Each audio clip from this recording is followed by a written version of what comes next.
নূর আক্তার লিখেছেন, অনেক সময় বাচ্চা বায়না করে জন্মদিনে কেক ঘরের সদস্যরা মিলে কাটা যাবে কিনা।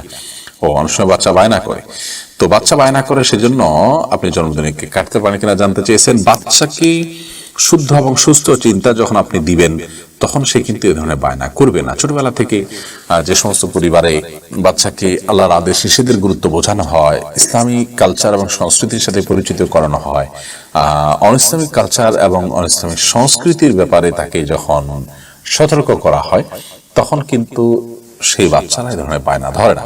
বাচ্চারা বায়না ধরলে তাদেরকে বোঝাতে হবে। বাচ্চা তো অনেক কিছু বায়না ধরে, ছোট বাচ্চা তো বায়না ধরে তার আগুনে হাত দেওয়ার জন্য, তারপরে আপনি আগুনে হাত দিবেন।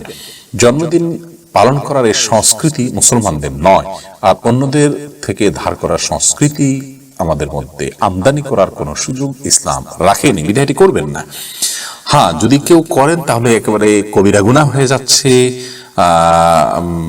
ব্যাপারটা এরকম না, বিশেষ করে যদি তিনি কোনোভাবে বাচ্চাতে বুঝাতে না পারেন আর এমনটি করেন, গুনাহগার হবেন, কিন্তু এর ফলে একেবারে ক্ষমার অযোগ্য কোনো অপরাধ করে ফেলেছেন, ব্যাপারটা সেরকম নয়। আল্লাহ তাআলার কাছে মাপ চাইবেন এবং বাচ্চাকে বোঝানোর চেষ্টা করবেন বিভিন্নভাবে। বাশিরা খাতুন আপনি লিখেছেন, কোন অমুসলিম যদি মসজিদে কিছু দান করতে চায় সেটা কি নেওয়া যাবে? নেওয়া যাবে যদি তার দ্বারায় ওই প্রতিষ্ঠান বা মুসলমানরা প্রভাবিত হতে পারেন বা কোনো প্রকার কি বলে এটাকে ক্ষতির সম্মুখীন হতে পারেন, তিনি দান করে পরবর্তীতে প্রভাব বিস্তার করতে পারেন এরকম আশঙ্কা না থাকে, তাহলে সেক্ষেত্রে তার কাছ থেকে দান নেওয়া যেতে পারে, এতে কোনো গুনাহ হবে না। আইনুল আসিফ লিখেছেন, চন্দ্রগ্রহণের সময় কারো কারো গায়ে ব্যথা হয়, বিষয়ে বলবেন প্লিজ। গায়ে ব্যথা তো চন্দ্রগ্রহণ ছাড়াও হয়, অনেকের গায়ে হয় না, তো চন্দ্রগ্রহণের সময় তো হতেই পারে, যখন অন্য সময় হয় তো চন্দ্রগ্রহণ হওয়াটা তো অস্বাভাবিক নয়। চন্দ্রগ্রহণ হওয়ার সাথে আমাদের শরীরে ব্যথা হওয়ার কোনো সম্পর্ক নেই, না এর কোনো বৈজ্ঞানিক ভিত্তি আছে না কোনো শরঈ ভিত্তি আছে। চন্দ্রগ্রহণকে ঘিরে আরো অনেক কুসংস্কার আমাদের মাঝে আছে।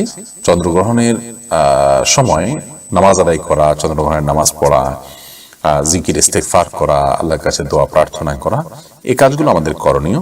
এর বাইরে অমুকটা করা যাবে না, তমুকটা করা যাবে না, এই সমস্ত মনে করার কোনো কারণে। বিশেষ একটা ভিডিও আমাদের পেজে আজকে পাবলিশ হয়েছে, সেটি দেখার জন্য অনুরোধ রইল আপনাকে। আনাস চৌধুরী আপনি লিখেছেন, চোখ বন্ধ রেখে সালাত আদায় করা যাবে কি? এই বিষয়ে আমাদের একটা ভিডিও আছে, মেহরবানি করে সেটা দেখে নেবেন। চোখ বন্ধ রেখে সালাত আদায় করা যাবে অতিরিক্ত মনোযোগ সৃষ্টি করবার জন্য, কিন্তু এটাকে নিয়ম বানিয়ে নেওয়া সুন্নাহ নয়। নবী করিম সাল্লাল্লাহু আলাইহি ওয়াসাল্লাম স্বাভাবিকভাবে সালাত আদায় করতেন চোখ খোলা রেখে। একটি জয়ীফ হাদিস দ্বারা জানা যায় ইহুদিরা চোখ বন্ধ করে সালাত আদায় করে, তো সাধারণ অবস্থাতে চোখ খুলে সালাত আদায় করা উচিত, কিন্তু কখনো কখনো বা আপনার মনোযোগ সৃষ্টি করার উদ্দেশ্যে চোখ বন্ধ করে সালাত আদায় করলে সেটিতে অসুবিধা নেই।